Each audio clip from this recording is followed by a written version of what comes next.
our discussion today with Emily Qureshi-Hurst and a discussion of her prize-winning book, Salvation in the Block Universe, Time, Tillich and Transformation, which was published in 2024 by Cambridge, indeed.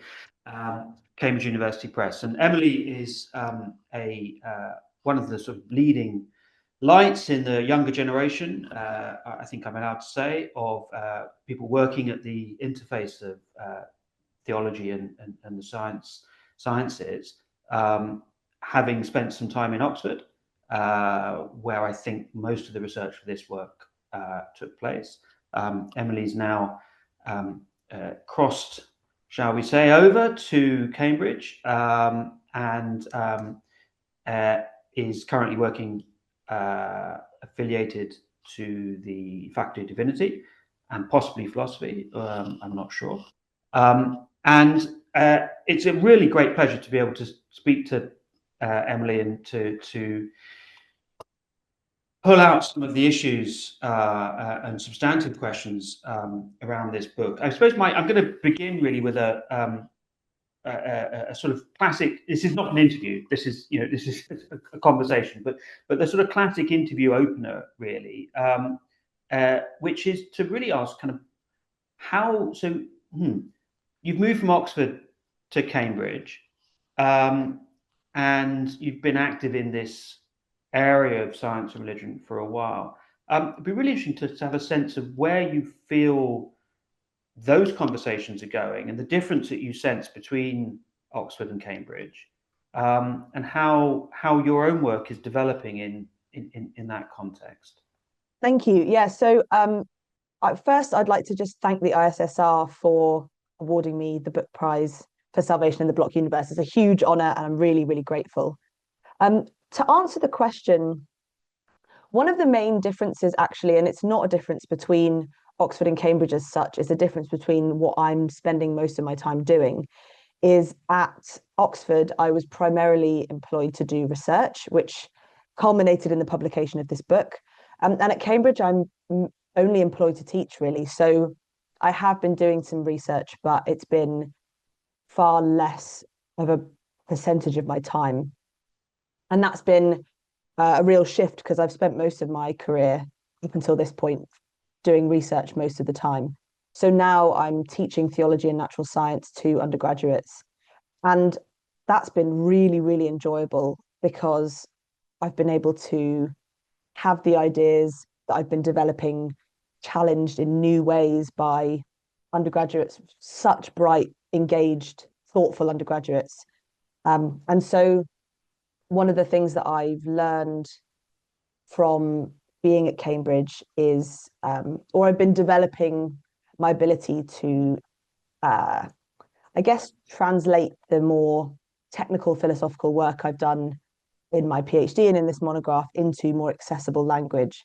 And that's led actually to the publication of a book that's just come out about a month ago called Decoding the Cosmos, it contains some of the same ideas as there are in Salvation in the Block Universe, but aimed at an undergraduate audience. So I guess I've been trying to develop different registers of explaining these ideas. So yeah, technical monographs and then kind of more accessible stuff as well. So thanks. That's great. Just maybe helpful just to have a sense really of where you're coming at this from. So in sense your own background, if you're coming at this primarily from a scientific or theological, or just one of those people who just thinks these are really good questions and we need to think about them. So I was trained as a philosopher and theologian at Oxford. I did the joint honours in philosophy and theology as an undergraduate.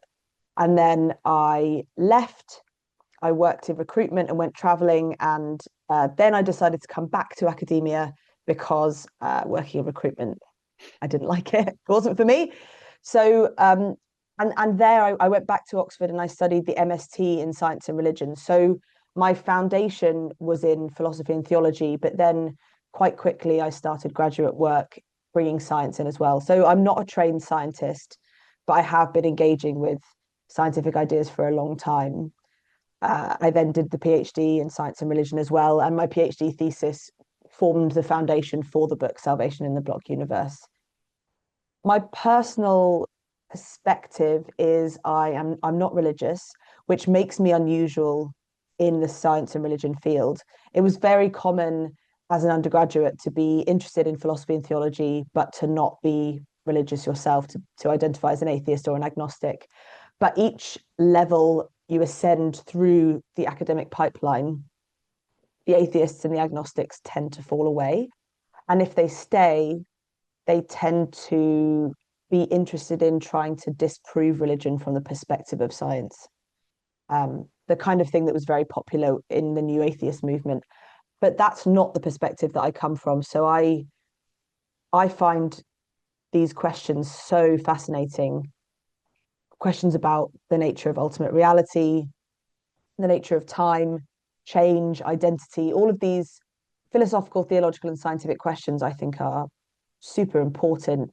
And religion, science, and philosophy all come at them from different directions. And I think you get the richest and most interesting answers to those questions when you bring the disciplines into dialogue with one another. So even though I don't subscribe to the truth claims made by religion, I think that the religious and theological perspective on these issues is really, really valuable. So yeah, I guess that's a bit about my personal background and my personal belief system that I'm kind of operating within. Yeah, no, that's so a couple of really interesting sense there of that of the constitution, as it were, of the discipline, and how uh, those who are perhaps have who are taking well who don't bring a personal belief sort of, as it were, fall off as you go up the along the development. That's interesting. As a fellow, I should say, I also took philosophy and theology at Oxford as an undergraduate. And I remember an interview being asked, why would you want to combine these two? And I said, well, why wouldn't you? It's just obvious, really. These are the two disciplines that ask big questions, and have kind of pedigree in some interesting, if not necessarily satisfactory, answers. So that's really interesting. I mean, so let's you pick some really big topics: philosophy of time, and salvation. So you're really kind of going to the heart of things here. If we can just follow the structure of your book to some extent and think initially about the understanding of time that you set out in this book. So I remember being asked to give a lecture at some point on the philosophy of time and its relevance to theology, and mugging up on Taggart and A series and B series, and just thinking, my goodness, this is crazy stuff, amazing, but just mind blowing. You present and defend an account of the block universe, and so my my unfair question is: could you give a simplified, or at least accessible, account of what you mean by that, and what you understand that philosophy of time to be saying, really? What's important about it? Yeah, that's a really important question because the block universe forms the metaphysical context in which all of the discussions about theology take place. So I think it's probably helpful to start by defining or setting out its opposing theory or opposing set of theories, and then talking about the block universe. I think that's probably going to be helpful for people who are unfamiliar with the philosophy of time. So I guess our intuitive understanding of time, if you ask most people, is that time really passes, that there's an objective present moment that we call now, and that there are potential future events that are not yet real, that then come into existence when they become simultaneous with this objective now, and then fade off into the distant past. So that view is called presentism, and it claims that the only things that exist are presently existing things, and things come into and go out of existence in accordance with their presentness. The block universe is a denial of this. It's essentially its metaphysical opposite. So the block universe claims that all points of time exist, like all points of space exist, in a four-dimensional block of space-time. So it's really inspired by and founded upon Einstein's relativity theories that unite time and space into a more fundamental space-time. And I guess it's helpful to think about it by pushing this analogy between time and space a bit further. So I wouldn't claim that New Delhi doesn't exist because I'm not there perceiving it.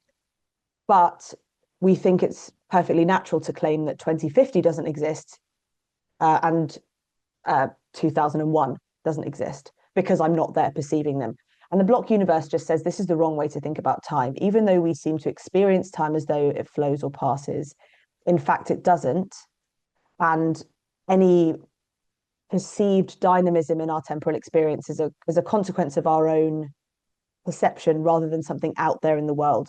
So moments of time exist in the block always and forever. And if there is any motion at all, it's the motion of us, our conscious experience moving through the block. So the dinosaurs are just as real as I am, and I'm just as real as the human colonization of exoplanets, if that's something that is going to happen in our future. So I guess just another analogy that might be helpful if people are still struggling to visualize that is A series or presentist time flows like a river, and block universe or B theoretic time is a bit like an iceberg. So all of the temporal relations are fixed. There are objective facts about which events are between which other events, but there is no dynamic moving time. There's no objective present moment. Instead, all moments of time exist in this metaphysical four-dimensional block. I won't say that that's totally clear, in as much as thinking about nature of time. If you think it's clear, you've probably not quite got it. But thank you for that. And just to reiterate, so those that you talk about A series and B series, that goes back to McTaggart's classification. That's right. Yeah, that's right. One of those amazing publications that still sets the agenda for the field, really. Yeah. Can I ask you? Thank you for setting that out so clearly. How? I suppose my question is, this might sound very theoretical and very much in those sort of higher echelons of philosophizing. What does the empirical? Do we have empirical data? Is there any way of sort of settling this sort of question empirically? I mean, where are you with that? So I think the best evidence in favor of the block universe or against presentism in the A theory comes from Einstein's relativity theories. And the claim within these theories that there is no empirical way to substantiate an absolute relation of simultaneity that holds outside of your observational perspective. So we could get into some quite technical arguments. I'm conscious that we probably don't want to do that. So in special relativity, Einstein demonstrated that your measurements of both spatial distance and temporal duration will be dependent on your observational perspective. And if you're traveling at a significant fraction of the speed of light, very, very, very fast, then time will pass differently for you than it will for somebody who is remaining relatively stationary on the surface of the Earth. And what this tells us, this idea that there is no absolute simultaneity, is that, well, in my view, it problematizes this requirement of the A theory of time that there is one objective universal now. And that's really important because this objective now is the knife edge that separates the future from the past. And so if you don't have an absolute simultaneity relation, if there is no absolute now, then becomes very difficult to say future events are not real and then become real when they are present and then go out of existence, because there is no objective now. And the same is the case in general relativity. So people might remember the scene from Interstellar, where there's some astronauts on a spaceship, and two of them, I think, go onto a massive planet, and one of them stays on the spaceship. And for the people who have gone to this massive planet, it feels like about an hour has passed. But then they return to the spaceship, and their colleague who was left there, it's been at least a decade. I can't remember exactly how long. And this is time dilation that occurs as a result of being in proximity to a gravitational field. And again, there's technical reasons why that's the case, which we don't need to go into. But both theories of relativity problematize this idea that you can have an absolute now and that time passes at the same rate everywhere in the universe and for all people. So if an A theory requires that, it seems that there's good empirical evidence to reject that. And there are alternative explanations that try and make sense of absolute flowing time in the context of relativity. In my view, they're not particularly successful, and they've had a mixed reception in the field. So I think it is a minority position to take an A theory of time when we're looking at special and general relativity. And to me, it makes more sense to say that they support a block universe, because the block universe doesn't require absolute time. It doesn't require temporal passage.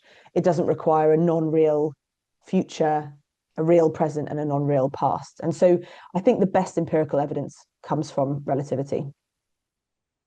Yeah, thanks. I'm aware that obviously there will be some who might want to challenge the empirical groundings of such arguments, but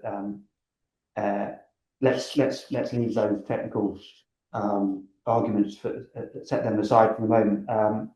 I mean, just one final question on that, really, which is so some might hear this and might be thinking that this is not just applying kind of theories of relativity to time, but this is relative in a stronger sense, and this is a sort of pushing towards the idea that time is just an illusion. There's no reality whatsoever. There's no change. There's no time is just sort of simply, I think, we're purely subjective. I don't understand that's what you're wanting to say. Is that right? No, so this was McTaggart's argument. He made a two-stage argument. One, that time had to be described by the A series, so presentism, that kind of thing that I've been talking about, and two, that generated a contradiction, and so time itself was unreal. And people who propose and endorse the block universe don't want to say that time is unreal. They want to say temporal passage and temporal duration is unreal. So time becomes the fourth dimension of the space-time, of the fabric of space-time. It still exists. It's just not. It's temporal duration.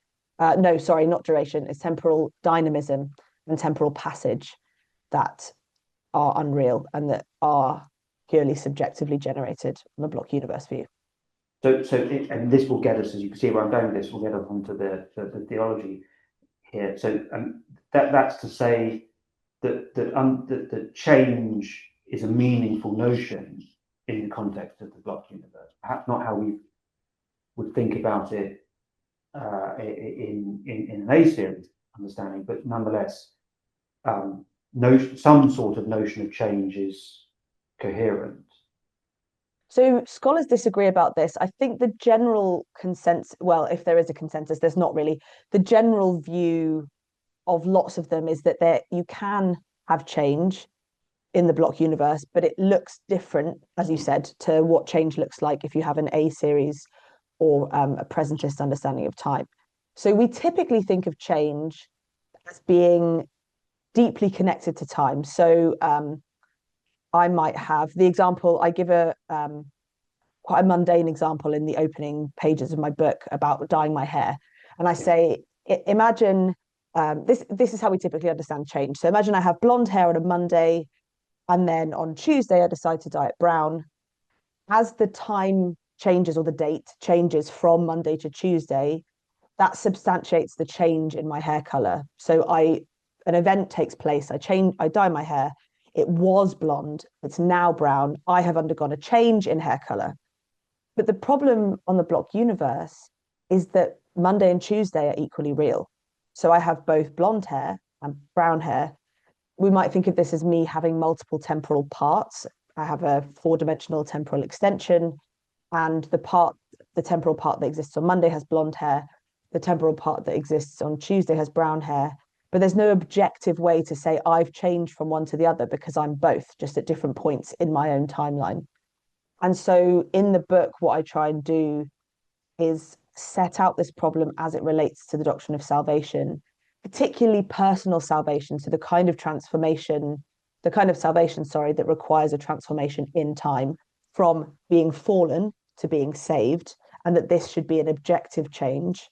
That's problematized, I think, by the block universe. And so I'm trying to unpack this problem and see whether there are different ways we can understand change as more subjective and qualitative and phenomenologically generated, and in that way recover a notion of salvation within the block universe that doesn't require an objective change in time.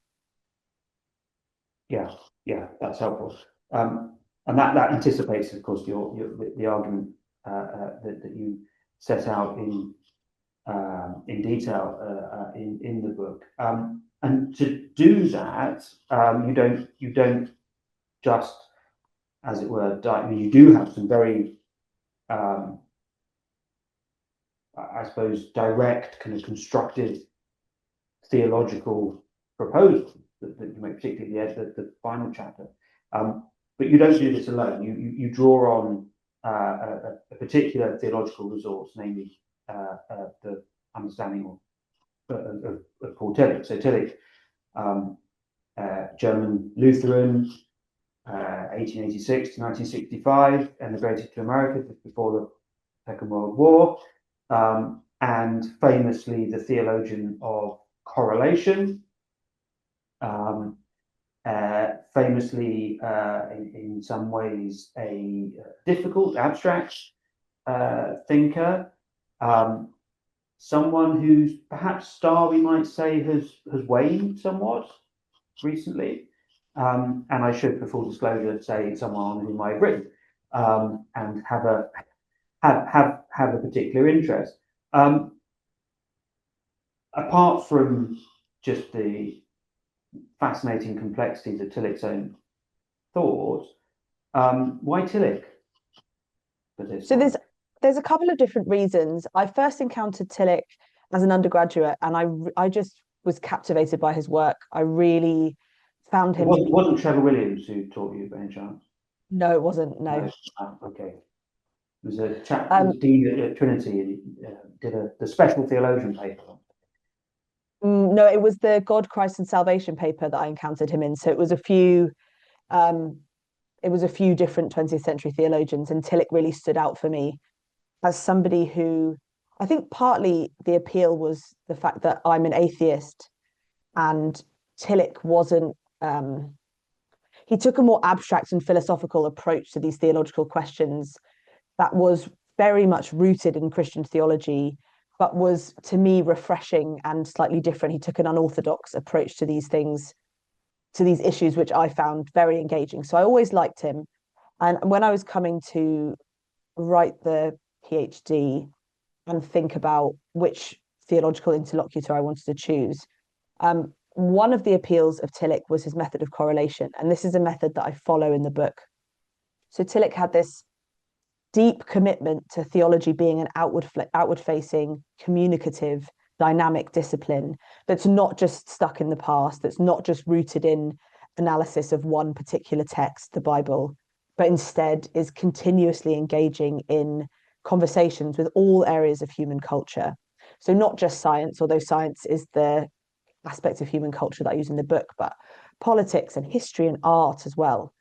And he thought that theology was enriched by having these conversations with other areas of human thought and human life, and it also could serve a communicative and an apologetic function in that you translate these ancient traditional symbols, theological symbols, into the cultural language of the day in which that theology is to be received. So the method of correlation works by first posing a philosophical or cultural question. So you look at culture and you see what are the prevailing questions, what are the prevailing issues or disciplinary frameworks. You identify some key questions and then you develop a theological answer in response to those prevailing cultural questions. And so for Tillich, his methodology or his how he applied this methodology was to construct a very existentialist informed theological system. So existentialism was hugely popular when he was writing, and he saw the prevailing cultural questions as being existentialist in nature. And I think that might be one of the reasons why Tillich has waned a little bit in recent years, is that he was writing very specifically for a particular cultural moment and was hugely popular and influential in that cultural moment. And then as culture has moved on, Tillich's work has faded a little out of popular discourse. But that's not a flaw. That's a feature of the design of his theological system. That's part of the method of correlation. And he has this metaphor where he says a theological system is but a station on the never ending journey towards deeper understanding. So we stop at a particular station. That's his theological system, but we are to move forward and push things in a new direction. And so I think Tillich's method of correlation was very, very appealing to me. To pose a philosophical question, give a theological answer. And those are the two parts of my book. So part one is the philosophical question about the block universe and the nature of change. Part two is the theological answer. And I also thought that Tillich's work was particularly suitable for the kind of argument that I wanted to make about salvation being, or a salvific change, a salvific transformation, being psychological, subjective, phenomenological. And so I guess in terms of both its method and its content, the work of Tillich felt to me to be the perfect theological material to get into. Yeah. No, I mean that's really interesting. With that, I think I was trying to remember exactly, but I think it was a comment that Tillich made to Langdon Gilkey about what he described as a planned obsolescence. That he didn't it's almost a marker of success that there are no faithful Tillichians taking forward exactly what he said and representing it.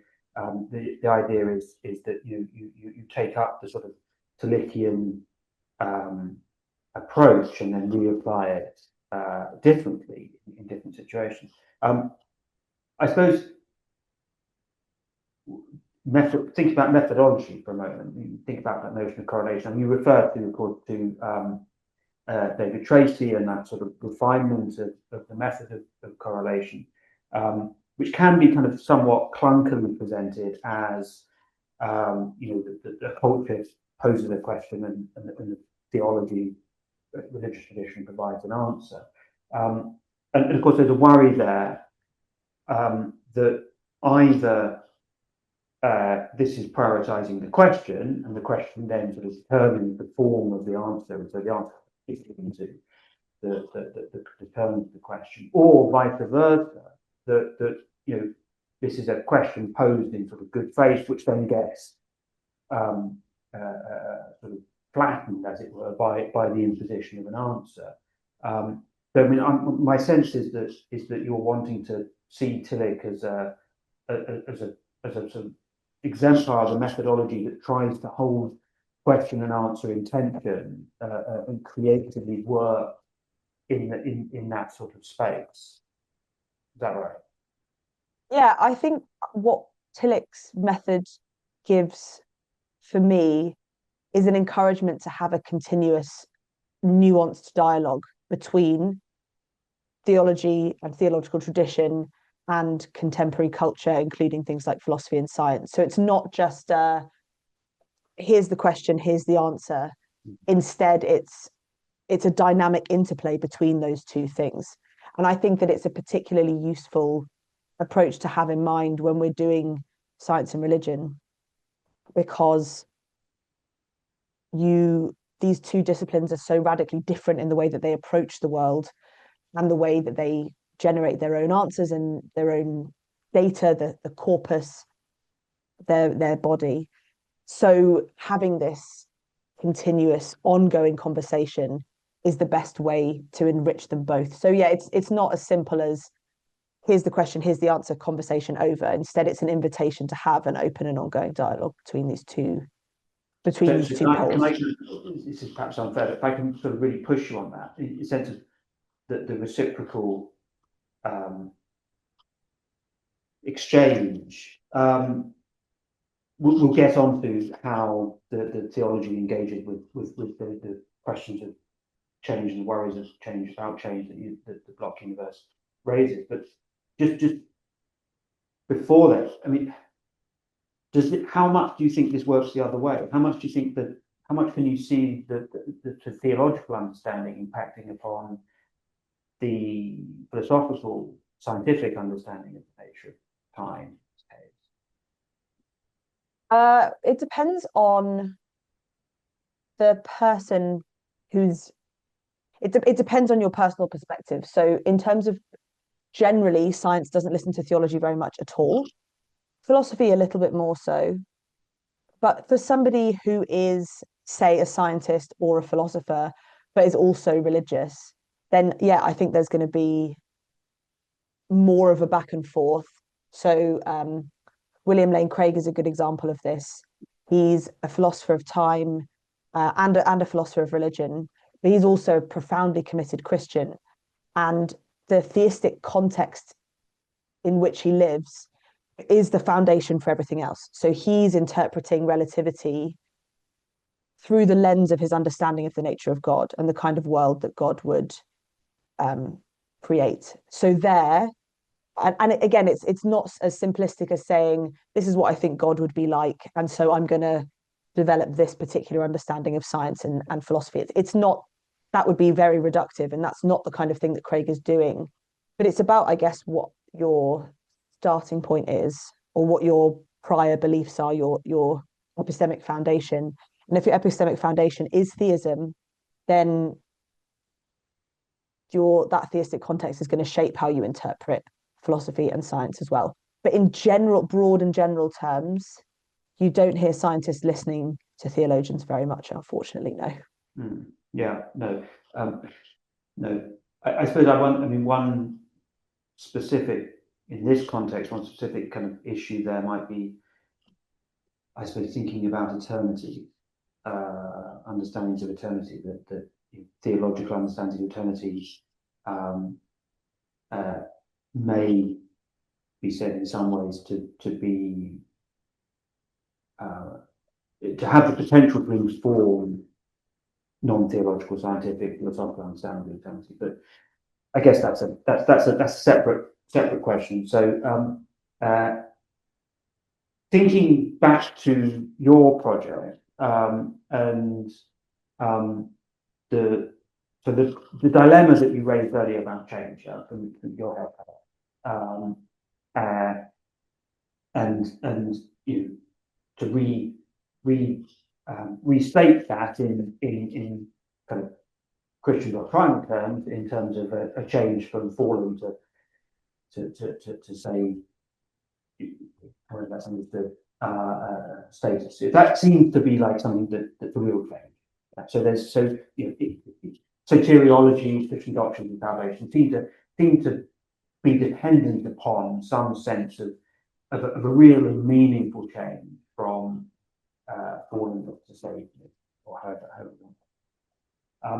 And that does seem to take place in time. That does seem to be a change that occurs either within lives or within more than terrestrial lives, depending how you think about it, but nonetheless on some sort of temporal plane, as it were. So you spelled out very clearly how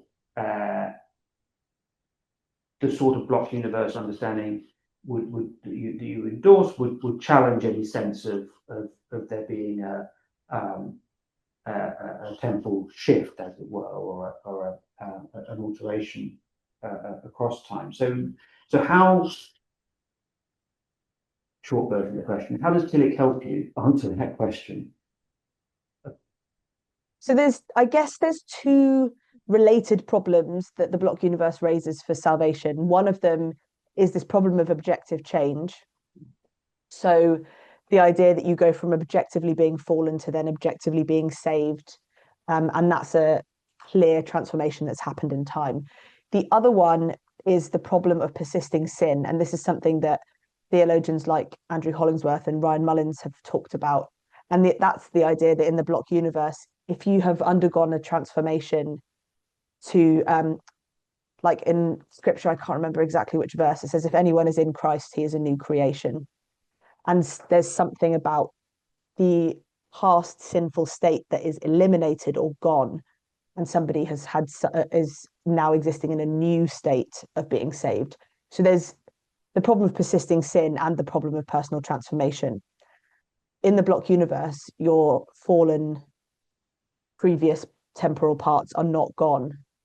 So you haven't objectively changed from one to the other, and that sin hasn't been annihilated. The problem I focus on is very much the problem of personal transformation, and the problem of persisting sin persists. That's still a problem that's not necessarily solved. And that's not such a problem for me, because I think maybe that's on a Christian worldview, maybe sin isn't really eliminated until the eschaton anyway. So for me, that's not as much of a problem as it is for some other theologians. But for the problem of personal transformation, I think Tillich is particularly helpful because of the way that he understands fallenness.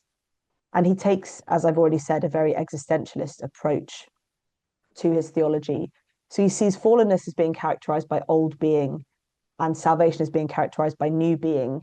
And old being is existing in a state of deep and profound anxiety, alienation from the ground of being, which is God, and also the fullest realization of your own potential. So something about coming into existence means the collapsing of this huge amount of potential, all of the potentialities in a human life, and potentiality in terms of what's possible for humans in general, then is collapsed into one finite existence.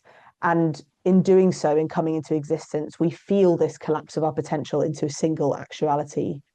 And we feel this separation we've experienced from the ground of being.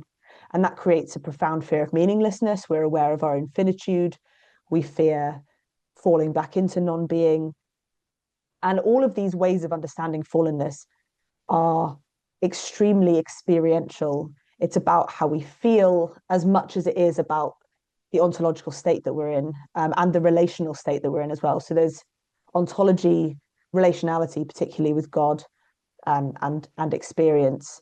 And his understanding of salvation is about, not entirely, but is partly about psychological healing and an overcoming of this sense of alienation, this angst, this estrangement from the ground of being, because of what happens relationally. So you become united, or you enter into a deeper relationship with God. And that brings about a psychological healing.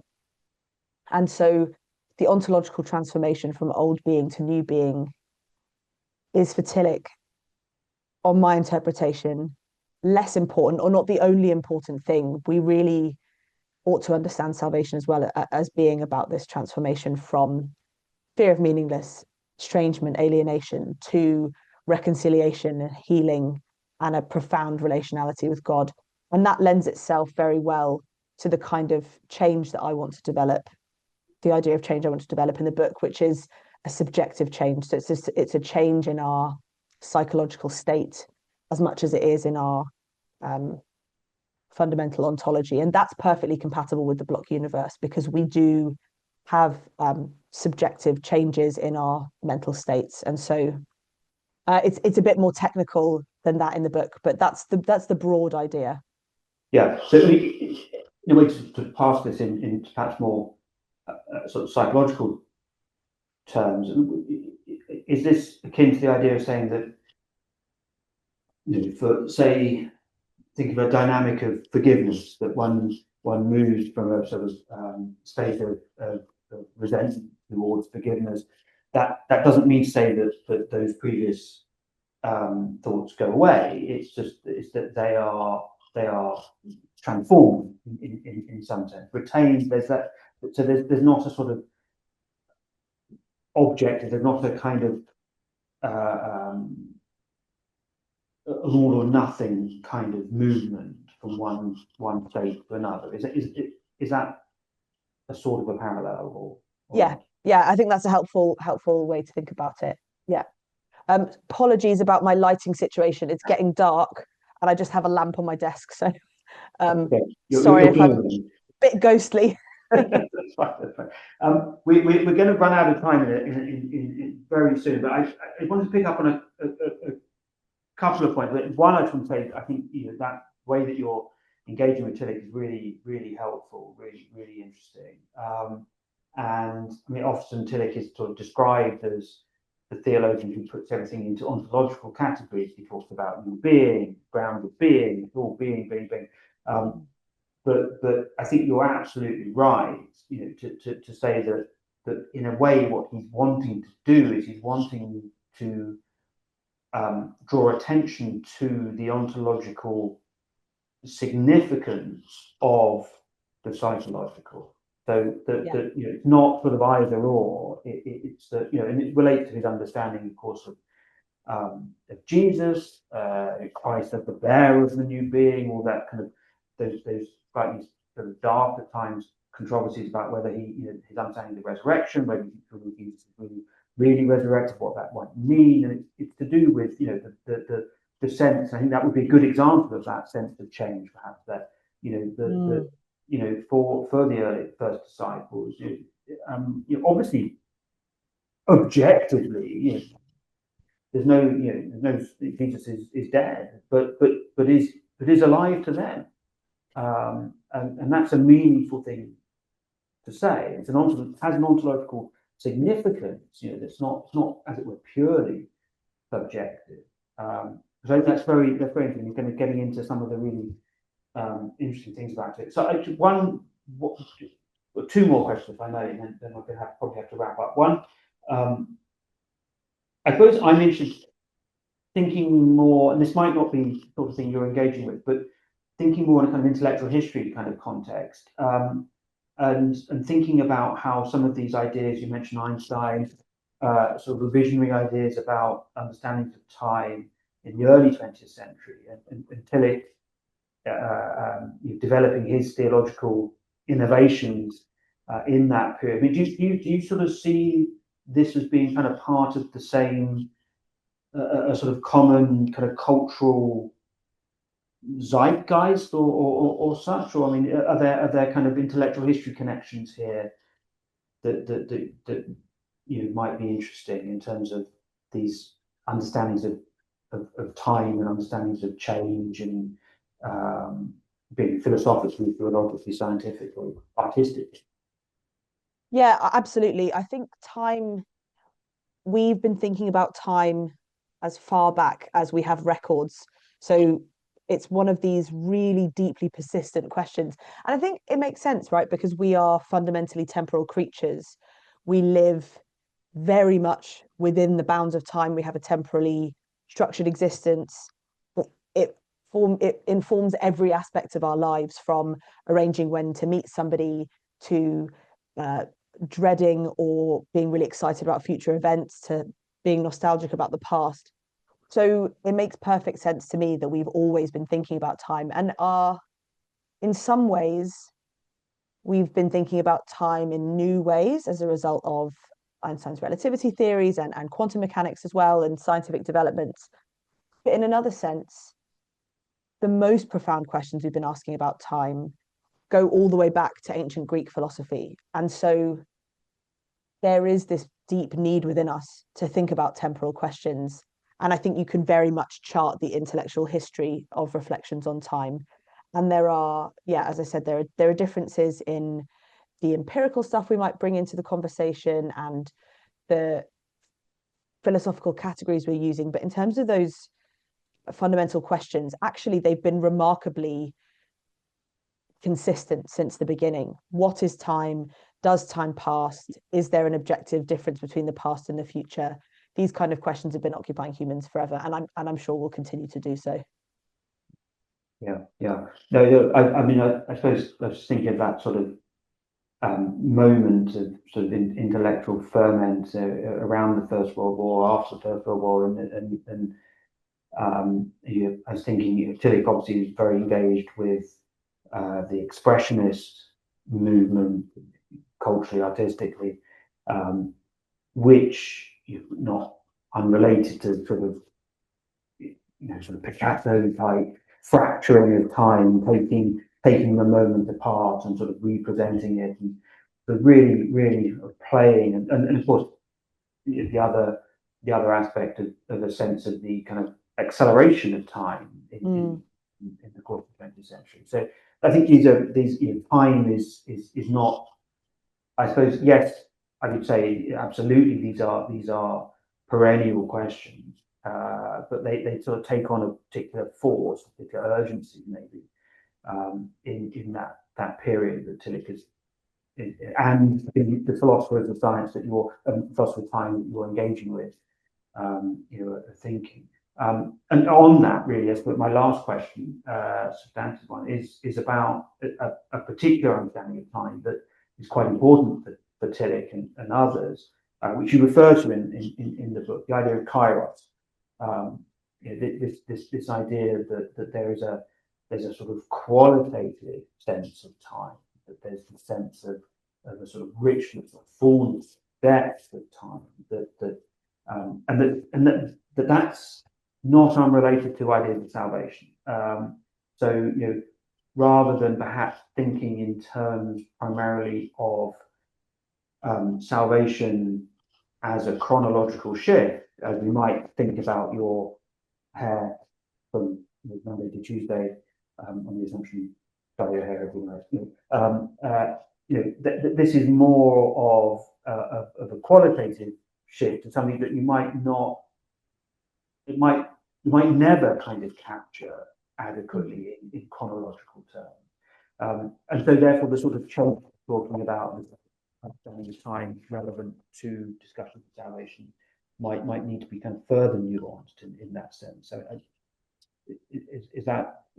I mean, I suppose, is there anything that you'd want to say further to that, really? I think you put it really well. There is this idea of kairos present in Tillich it's deeply experiential. So in terms of the kind of subjective understanding of salvation I'm trying to develop, kairos fits perfectly into that. Yeah, I don't have much more to say other than what you've said, but I think I completely agree. Kairos is really, really important here. I mean, just to add that, I'd say one interesting thing, of course, is that Tillich talks about sort of the great kairos to which he is committed, and you're standing within the theological circle of Christianity, but he doesn't exclude other kairoi, and so that raises interesting questions about other forms of salvation or other forms of transformation that might not be best expressed in terms of salvation, wishing to avoid a kind of Hickeyan imposition of a particular understanding of change. So yeah, that's really interesting. I think, and I'm desperately trying not to make time jokes, but as unfortunately we are running out of time. I suppose I asked you right at the beginning, how this book fits into your own work and your kind of the genesis of this. You've indicated the sense of what you're up to now. I suppose my final question is what next? Where might your research in this area or others be leading? And when can we give you another prize? Yeah, so I feel like I've said most of what I want to say about time now. I worked on it for a long period of time. So from my master's through to my PhD, my junior research fellowship at Oxford, and I'm ready to close that chapter, at least for now. So I'm moving on. I'm working at the moment on the many worlds interpretation of quantum mechanics, and I've been working on that in a part-time sense for a while because I've been teaching and finishing this book and my other book and all sorts. But next year, I'm starting on a project that I've been developing with some colleagues for a couple of years now, and it's on quantum mechanics and theology. And there I'll be full-time working on, I'll be writing a book on the many worlds interpretation of quantum mechanics and its implications for philosophy and theology. So questions of time may well come up there, but time isn't going to be my primary focus moving forward. I'm interested, I guess, in similar questions about salvation and identity and morality, but just looking at a different scientific context. Brilliant. Well, look forward to the outputs of that work. For now, thank you very much. It's been a pleasure to talk to you and to learn more about your work and delve into this fascinating book. And it really is. I think I would say an exemplary work in two respects, and one in terms of the sort of science and religion engagement, one that doesn't prioritize either pole, as it were, either partner really, but takes the science and philosophy of science and empirical work seriously and engages with the theological questions and takes those seriously, and throws them into the mix and sort of sees what comes out. But also, I think a really interesting engagement with Tillich and with